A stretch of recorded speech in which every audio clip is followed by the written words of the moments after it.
प्रयागराज के महाकुंभ में 10 दिनों के अंदर 10 करोड़ लोग अब तक स्नान कर चुके हैं और अब 29 जनवरी को सबसे बड़ा अमृत स्नान यानी कि मौनी अमावस्या है, जिसमें 8 से 10 करोड़ लोगों के आने की उम्मीद है। आखिर क्यों इतनी बड़ी संख्या में लोग प्रयागराज के कुंभ मेले में आते हैं और स्नान करते हैं? क्या वाकई इससे लोगों के पाप धुल जाते हैं?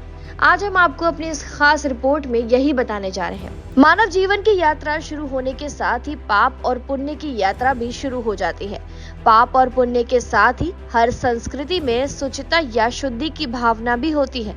हर संस्कृति में पुण्य को बढ़ाने और पाप को मिटाने की भावना ही हमें जल की ओर ले जाती है। सनातन परंपरा में इसे गंगा मैया कहते हैं, जिसमें अशुद्ध को मिटाकर शुद्ध करने की ताकत होती है। ईसाई संस्कृति में इसे होली वाटर और इस्लाम में इसे आब जमजम कहा गया है।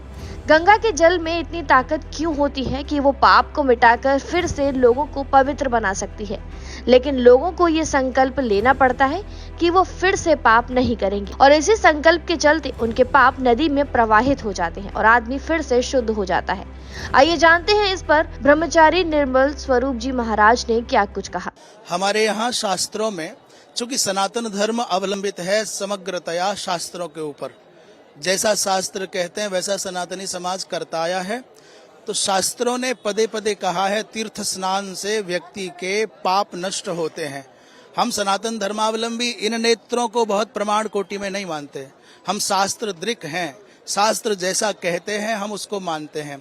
तो शास्त्रों ने कहा है कि तीर्थ स्नान से पुण्य होता है, अर्थात पाप कटते हैं, और उसमें भी विशेष रूप से महाकुंभ के जैसा अवसर हो, उसमें भी तीर्थराज प्रयाग का महाकुंभ माघ मकरगति रवि जब होई, माघ मकरगत रवि जब होई, और तीर्थपति आव सब कोई माने उसमें देव धनुष किन्नर नर श्रेणी, अर्थात ऐसे ऐसे सिद्ध महापुरुष भी इस महाकुंभ के अवसर पर और मौनी अमावस्या के विशेष रूप से पर्व पर दूर दूर से अपने पर्वतों की कंदराओं में साधना को त्याग करके आते हैं।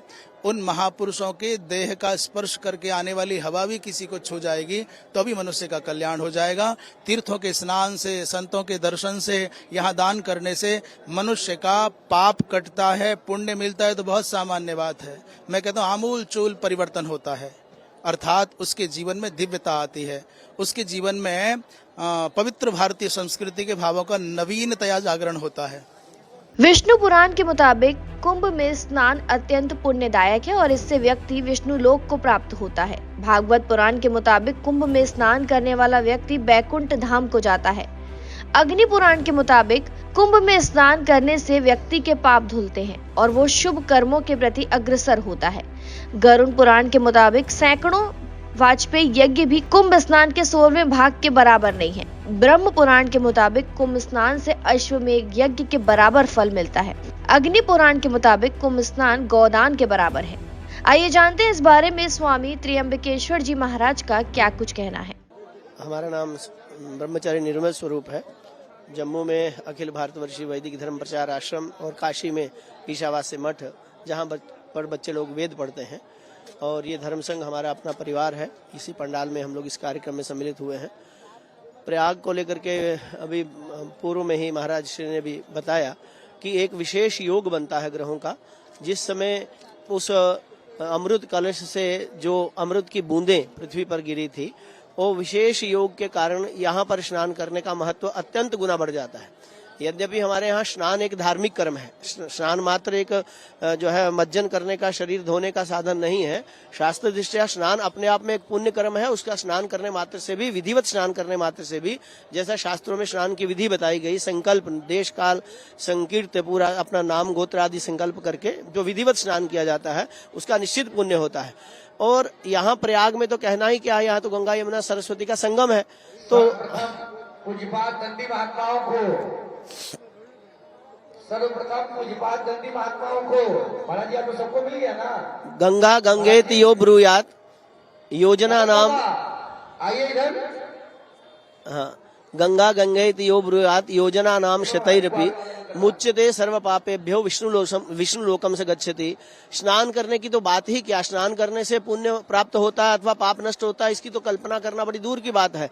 यहाँ तक कह दिया कि गंगा गंगेति यो ब्रूयात योजना नाम शतैरपि, सैकड़ों योजन दूर से भी यदि कोई गंगा गंगा करता है तो मुच्यते सर्व पापेभ्यो विष्णु लोकम से गच्छति, वो समस्त पापों से मुक्त होकर के भगवान विष्णु के परम पद को प्राप्त करता है। ये गंगा गंगा उच्चारण का फल है, तो गंगा स्नान का फल तो आप विचार कर ही सकते हैं।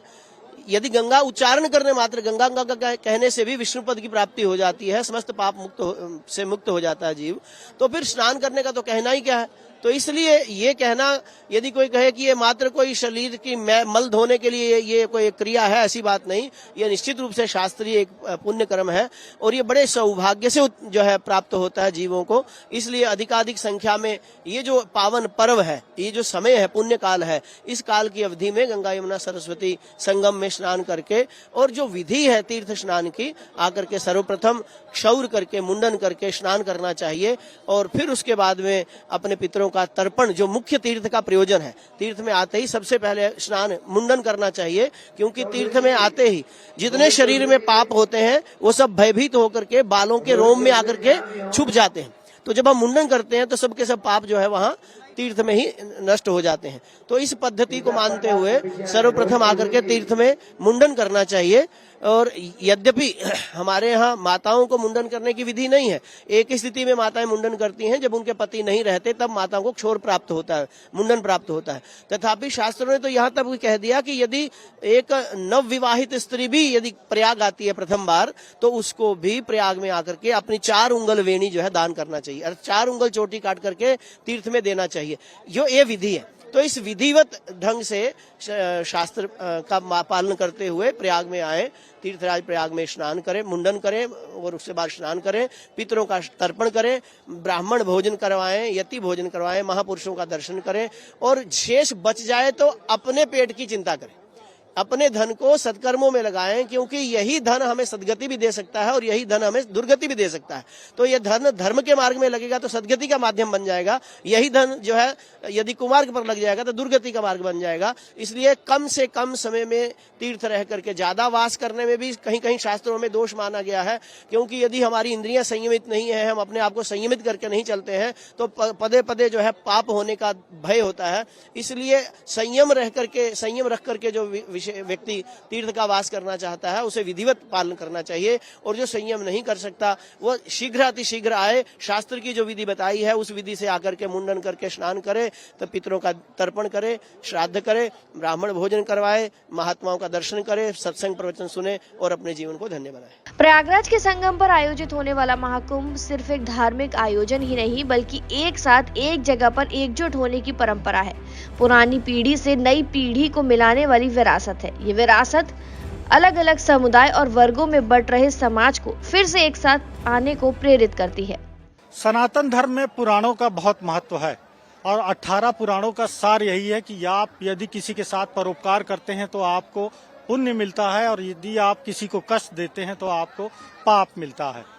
संगम स्नान के बाद अमृत तो मिले चाहे ना मिले, लेकिन पापों के धुलने से नवजीवन जरूर शुरू हो जाता है। कैमरामैन स्वास्ति के साथ और अपने सहयोगी राहुल पांडे के साथ अजीत प्रताप सिंह, भारत एक्सप्रेस, प्रयागराज।